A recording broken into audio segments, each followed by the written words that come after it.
will you walk us through, like, because I think like most people hear the words bail reform, they don't know what it really means. Yeah. But it's used as this bludgeon.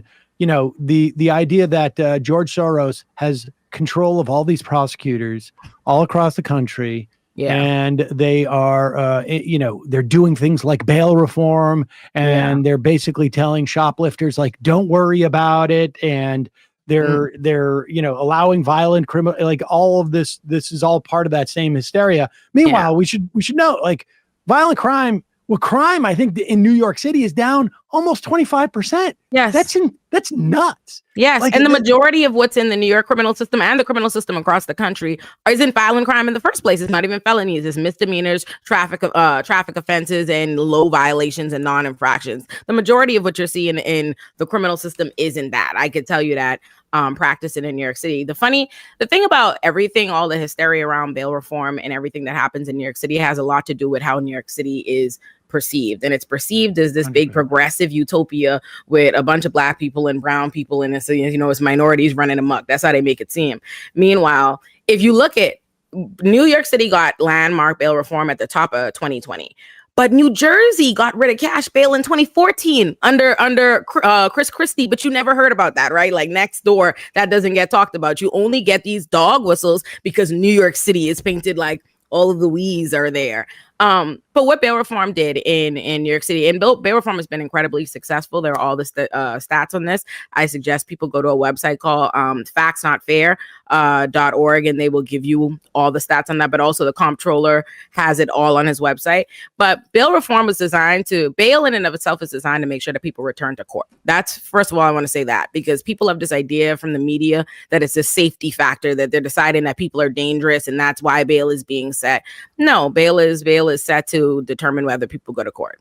So what happened in bail reform is we made misdemeanors, not traffic offenses, and non-violent crime, and some low-level felonies became non-bail eligible on that first arrest. So now, instead of, if I called the police and I said Sam was calling me a bunch of times, well, no, that might be harassment. DV get something. But if I said my roommate cursed me out, and my roommate got arrested, now instead of being automatically subjected, they could ask for bail, and that would be non-bail eligible. If he has no criminal record, if he has no failures to appear, if there are no indications to the court that he won't return to court, if there's no violence or anything like that. Now, and I think this is an important part, because the media loves to say, all these people are getting out and they're committing crime again. That's not true. It's factually not true. If you get rearrested for anything, whether it was bail eligible or not the first time, if you get rearrested, the court can set bail and likely will set bail. So that is very much still the case. And the case of rearrests are negligible, the amount of rearrests. And again, they set bail, and that's not having to do with anything with violent crime. And just to be clear, the like you say, the idea of bail is so that they return, so that if bail is too high to actually keep someone from leaving and returning, in other words, they can't afford bail, a good defense attorney says bail is too high there, because he can't possibly, my client can't possibly, meet that bail. It's beyond reasonable to assume that they're going to return. So bail was never about keeping somebody off the streets. Right. It was always, the judge has other, I mean, if the judge feels that like a potential, an accused is somehow dangerous, or there's enough evidence to suggest that like they might be a danger, the judge has other mechanisms in which to keep them off the street, right? Exactly. And what's important is bail has never been a tool. Bail is not a tool for keeping us safer. That's not the factor that it's in court, right?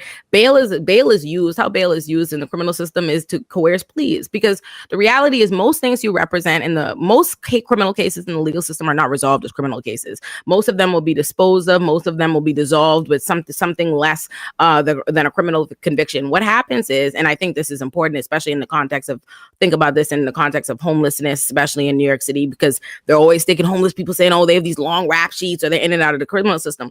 What happens is the court knows if you'll have a case, say I've had this case, represented a homeless man who had a long rap sheet. And then he is accused of stealing like chapstick out of CVS or something. That's not a case they would ever be able to resolve as a criminal conviction, or we would go anywhere. We wouldn't waste time on this. This would get dissolved. But because they know he's homeless, he has no money, he has nowhere, he has no ability to post bail, and he's been turned in and out all these other times. What the court will say is, this is prior to bail reform, the court will say, okay, we'll offer you complete to the charge and we'll let you out now, or we'll set bail. And so if a person is faced with, even though this case would go nowhere, is I'm going to go to jail on something I wouldn't go to jail on.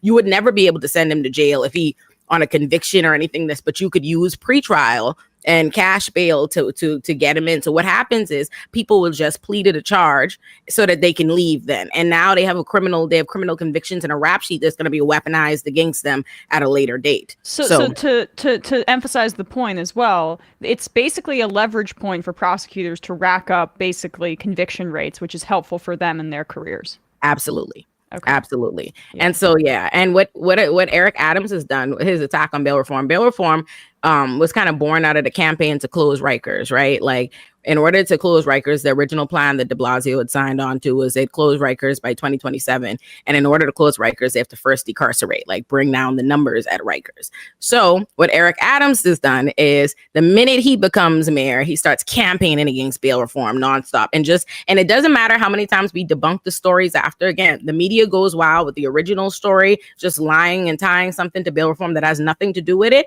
And we debunk it and it doesn't matter. So he's been attacking bail reform like that to cause bail reform rollbacks, right? Which has caused the population of Rikers to increase, which has also caused the deaths to increase. There's been over 30 deaths since Eric Adams has become mayor at Rikers, but you're not hearing about it because Eric Adams had the Department of Corrections stop revealing to the public in custody deaths. So it's very hard to hear about it now.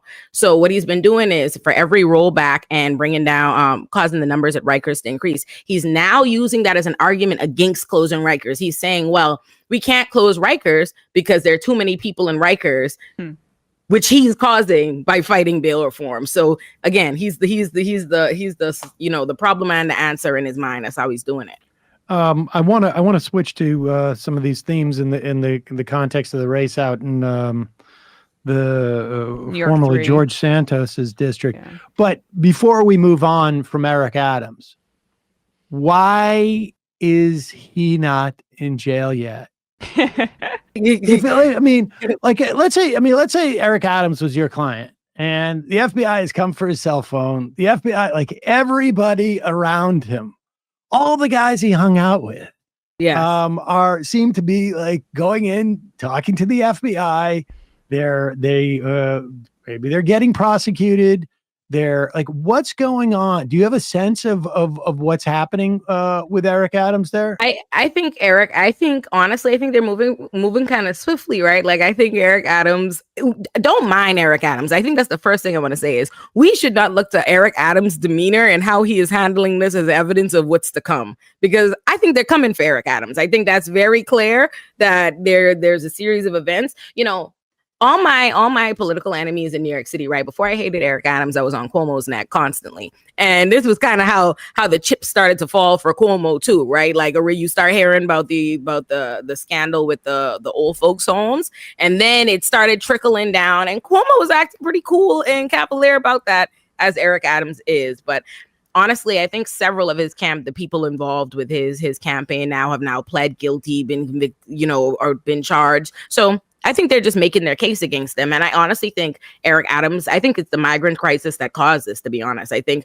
it was the minute not the migrant crisis because it's not real, but the minute he started directing all his hysteria with his migrant crisis towards Biden and making a negative all kind of negative attention there. It was literally the first thing happened the day he said he was going up to DC to go and go talk to Biden about the migrant crisis and demand all this. And the next thing, that's when they got his campaign, his people for funds. So I think that's it. So I'm appreciating this. When, how far out is it that, so it would be like the Eastern District of the U.S. Attorney's Office that does the public integrity stuff, right? That's where any type of indictment, I would imagine, would come out of. Yeah.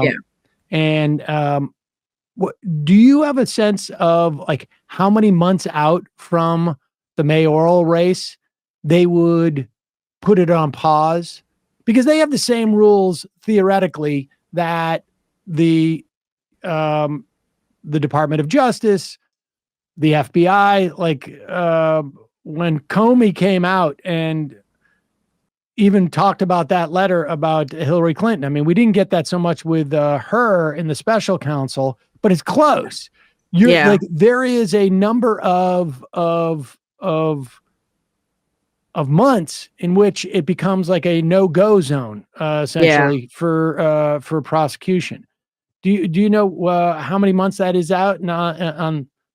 I'm not sure. I'm not sure. And I think I would have to talk to other people and other attorneys that I know about what they think is going to happen, because I think maybe months ago, the sense I had gotten maybe before these charges started happening from people was that they thought it was a foregone conclusion, especially from like the activists and the lawyers in New York, that Eric Adams was going to be, the mayor again, going to win another term, despite, what the internet says and popularity, because there isn't really a challenger, and they would have had to have started campaigning much before. So I'm not sure how this is gonna. It's one of those things that I think even if they get Eric Adams, I don't think it's going to work out for progressives in New York City. I don't think the leftists are going to be in a good place, because I don't think we've lined up any kind of progressive replacement, anybody that we can run and get in, right? And I think sometimes we tend to be late on these things. I think that's kind of how we ended up with Eric Adams, even with the we kind of split the vote on Maya Wiley and Diane Morales and all of that. So